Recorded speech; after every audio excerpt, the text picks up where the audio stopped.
నమస్కారం గురుగారు. శ్రీమాత్రే నమః. గురుగారు, డబ్బుని మనం లక్ష్మీదేవిగా కొలుస్తుంటాము.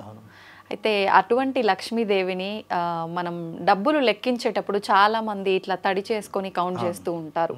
అలా చేయడం మహాపాపం కాదంటారా? తప్పకుండా తెలియజేస్తానమ్మా. అంటే ఈ అంశం చెప్పేటటువంటి ముందు దీంట్లో 2 రకాలైనటువంటి పద్ధతులు ఉన్నాయి.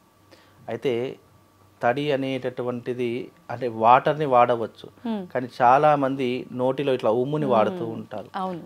అయితే ఇక్కడ మనిషి సృష్టించినటువంటి దాంట్లో డబ్బు కూడా ఒకటే. ఇప్పుడు ఆ నోట్ల కట్టలు కానీ ఆ కాగితాలు కానివ్వండి, అవి ఏవైనా సృష్టించింది మనిషే. దాన్నే మనం ఏం చేస్తున్నాం అంటే లక్ష్మీదేవిగా భావన చేస్తున్నాము. డబ్బే అన్నిటికీ కారణమవుతుంది కాబట్టి దాన్ని చాలా మర్యాదపూర్వకంగా చూస్తున్నాము. అంటే మనిషి సృష్టించే దాంట్లో వస్తువులకు ఉన్నటువంటి వాల్యూ మనుషులకు లేదు. ఇక్కడ వస్తువులకు ఉన్నటువంటి ఏదైతే గొప్పతనం ఉందో ఇక్కడ మనుషులకు ఉండడం లేదు. కాబట్టి ఇక్కడ మంచా చెడ, అది తప్ప ఒప్ప అనే దానికి అర్థం ఏంటి అంటే ఒక వస్తువుని మనం గౌరవిస్తున్నాము అని అన్నప్పుడు దాన్ని చాలా జాగ్రత్తగా కేర్ చేస్తూ ఉంటాము.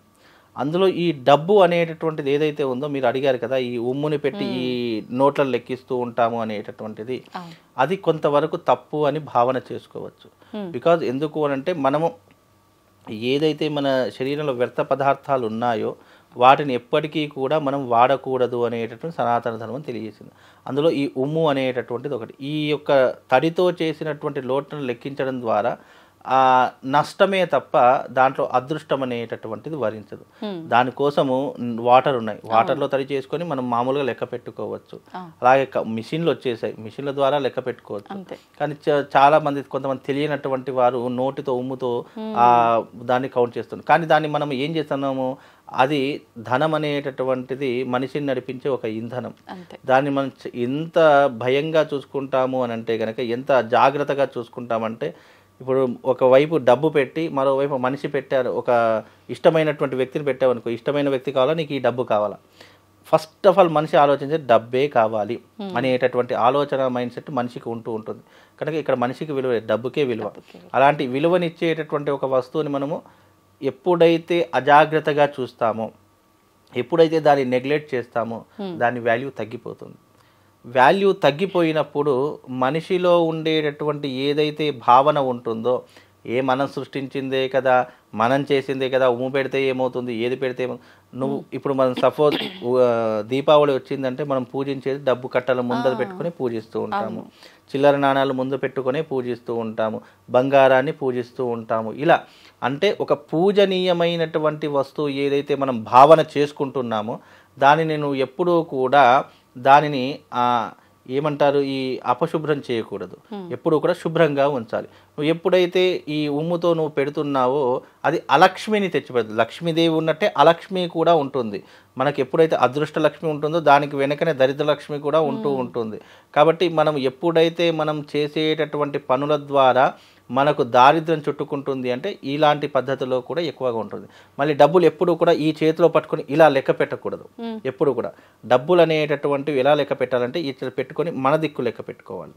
ఎప్పుడు ఇలా లెక్క పెట్టకూడదు. ఇలా లెక్క పెట్టామంటే వెళ్ళిపోవడమే, మళ్ళీ ఇన్కమింగ్ ఉండదు, అవుట్ గోయింగే ఉంటుంది. అది కూడా దీంట్లో ఒక పద్ధతి. కానీ అందరము ఇలా లెక్క పెడతారు. డబ్బులు ఎప్పుడు కూడా ఇలా లెక్క పెట్టకూడదు. ఈ చేతిలో పట్టుకొని ఇలా లెక్క పెట్టాలి, 1 by 1. అది దాంట్లో కూడా ఒక అంటే దాంట్లో లాజిక్ ఒకటి ఉంది. తర్వాత సనాతన ధర్మంలో చెప్పినటువంటి అంశాలు, తర్వాత న్యూమరాలజీ ప్రకారం కూడా ఇలా లెక్క పెట్టకూడదు అని చెప్పేసి కూడా కొన్ని సందర్భాల్లో చెప్పడం జరిగింది. అలా చెప్పిన ఇప్పుడు చాలా మంది ఈ మార్వాడీస్ ఉంటారు కదా, వాళ్ళు ఎప్పుడు ఇలా లెక్క పెట్టారు. మార్వాడీస్ కానీ గొప్ప వాళ్ళు కానీ డబ్బు ఉన్నటువంటి వాళ్ళు ఎప్పుడు ఫైనాన్షియల్స్ కానీ ఎప్పుడు ఎలా లెక్క పెడతారంటే ఇలా మన వైపు వచ్చేలా లెక్క పెడతారు. ఇలా వచ్చాయి అని అంటే అవి మళ్ళీ బయటకు వెళ్ళిపోవడమే ఉంటుంది తప్ప, మళ్ళీ అప్పులు చేసుకోవడమే ఉంటుంది తప్ప, మళ్ళీ మన దగ్గర మనీ అనేటటువంటి నిలబడదు. అందుకేనేమో మార్వాడీస్ చాలా ఎక్కువ బిజినెస్ లో సక్సెస్ఫుల్ కావాలి అంటే మార్వాడిలా ఉంటేనే బిజినెస్ లో సక్సెస్ఫుల్ అవుతాము. కాబట్టి వాళ్ళకు చాలా ట్రిక్స్ ఉంటాయి. వాళ్ళు ప్రతి ఒక్క దాన్ని హోరా చక్రంతో క్యాలిక్యులేషన్ ఇస్తారు. వాళ్ళు ప్రతి ఒక్క బిజినెస్ని కూడా చాలా, సొంత అన్న అయినా సరే సొంత తమ్ముడైనా సరే వాళ్ళ దాంట్లో బిజినెసే, బంధుత్వమే అదే రకంగా చూస్తారు. కాబట్టి వాళ్ళు టాప్ పొజిషన్లో ఉంటారు. కానీ మన దాంట్లో అలా కాదు. బిజినెస్ ఒకే రకంగా చూస్తారు, ఫ్యామిలీ మెంబర్స్ని ఒకే రకంగా చూస్తారు, అన్నీ ఇంక్లూడింగ్ చేసేసరికి మనది ఏముంది గల్లంత అయిపోతూ ఉంటుంది, మనం ఏం చేస్తున్నాం మనకి అర్థం కాకుండా ఉంటుంది. కాబట్టి ఇక్కడ డబ్బు అనేటటువంటిది సనాతన ధర్మంలో మనం ఒక పరమ పవిత్రంగా చూసుకుంటున్నాము. లక్ష్మీదేవిగా భావన చేసుకో, యద్భావం తద్భవతి. మనం భావన చేసుకుంటున్నాం, ఆ భావన మన మనసులో ఉన్నప్పుడు అది కొంతవరకు తప్పు అని చెప్పుకోవచ్చు. కాబట్టి ఎప్పుడు కూడా ఉమ్ము అనేటటువంటిది పెట్టకూడదు. నోటితో మనం ఈ రకంగా వేలు పెట్టి మళ్ళీ దాన్ని లెక్క పెడితే కనుక అది కొంతవరకు నష్టమే కలిగిస్తుంది తప్ప అదృష్టం అనేటటువంటిది కలిగించదు. ఓకే, నిజంగా అంటే తప్పు అని తెలిసో తెలియకో కానీ చాలా వరకు ఇట్లానే చేస్తూ ఉంటారు. ఇప్పుడు మీరు చెప్పింది ఒక చిన్న లాజిక్ ఏదైతే ఉందో ఇటుపక్క కౌంట్ చేయకుండా మన సైడ్ వచ్చేటట్టుగా ఇది ఇప్పుడు అందరూ ప్రాక్టీస్ చేయాలి. వెంటనే కొంచెం కష్టమే, కష్టమే లేదు. మీరు చాలా మట్టుకు డబ్బు గురించి తెలుసుకున్నటువంటి వారు, డబ్బుకి ప్రాధాన్యత ఇస్తున్నటువంటి వారు, అరే డబ్బు ఉంటే అన్నీ ఉన్నాయన్నటువంటి వారు ఎప్పుడు కూడా ఇలా లెక్క పెట్టరు. ఎప్పుడు కూడా మన వైపే లెక్క పెడుతూ ఉంటారు. అంటే ఒక 50,000 కట్టుందనుకో ఇట్లా పట్టుకుంటారు, ఎప్పుడు కూడా ఇలాగే లెక్క పెడుతూ ఉంటారు. చాలా మంది ఇలా లెక్క పెట్టరు. ఇక బ్యాంకులలో వాళ్ళకి ఆ సిస్టమ్ ఉందేమో కానీ మన మామూలుగా అయితే అలా లెక్క పెట్టకూడదు. అది న్యూమరాలజీ ప్రకారమైన, జ్యోతిష శాస్త్ర ప్రకారమైన కొంతవరకు అది నష్టపోయేటటువంటి విధంగా ఉంటుందని చెప్పేసి కొంతమంది విశ్వసిస్తారు, నమ్ముతారు. అదే విధంగా అలా లెక్క పెట్టకూడదని కూడా కొన్ని శాస్త్రాల్లో చెప్పడం జరిగింది. కాబట్టి ఈ లెక్క పెట్టేటటువంటి అంశంలో కూడా కొన్ని సూచనలు ఉన్నాయి, దాన్ని పాటిస్తే మంచిది. ఇక మీరు అడిగిన ప్రశ్నకైతే అయితే పెట్టకూడదు. అలాంటివి పెడితే కొంతవరకు నష్టపోయేటటువంటి అవకాశం ఉంటుంది. అది దోషభూయిష్టమైనటువంటిది కాబట్టి అలా పెట్టకూడదు. దోషం అంటే ఎటువంటి దోషాలు వచ్చాయి? దోషం అంటే ఇప్పుడు నువ్వు లక్ష్మీదేవిని అవమానిస్తున్నట్టే కదా. ఇప్పుడు డబ్బు సృష్టించింది మనమే అని, కాకపోతే దాన్ని పూజనీయంగా వాడుతున్నాము. ప్లస్ అది ప్రతి ఒక్క కష్టాన్ని ఆదుకునేటటువంటిది డబ్బు.